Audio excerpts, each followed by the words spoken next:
سلام سلام كمسك الختام. پدر جان، سجده سهو را کی انجام دهیم؟ به نام خداوند بخشنده و مهربان.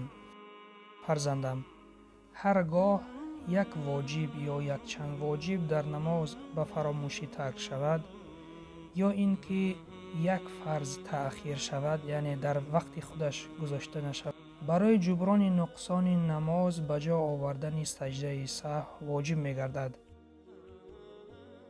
پدر جان، در کدام حالت ها سجده سهو واجب می گردد؟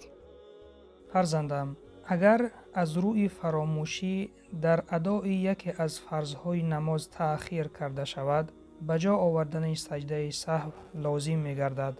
مثال بعد از التحیات در دویم رکعت، اگر ما بعد از التحیات صلوات را خواندیم بعد خیستیم، یعنی کمتر تأخیر کردیم در قیام، در این حالت سجده سهو لازم می گردد.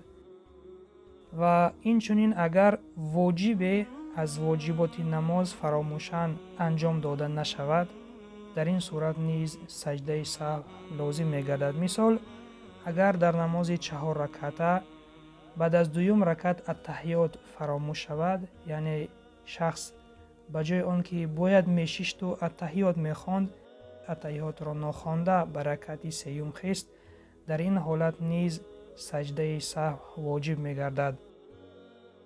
فرزندم، اگر در نماز چند تا خطاگی صادر شود، برای همه این یک تا سجده سهو در آخر کرده می شود.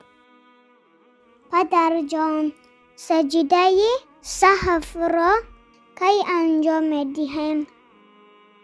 فرزندم، در جلسه آخر تنها التحیات را خوانده به یک طرف سلام داده سپس الله اکبر گفته 2 بار سجده کرده می شود و بعد از آن باز التحیات و صلوات ها خوانده، بعد از صلوات ها دعای اللهم اغفر لی یا دعای ربنا را خوانده به طرف راست و چپ سلام داده می شود.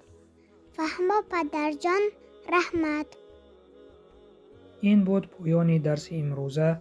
نوار را به یار و دوستانتان بفرستید تا کمی باشد هم از دین خود آگاه شوند.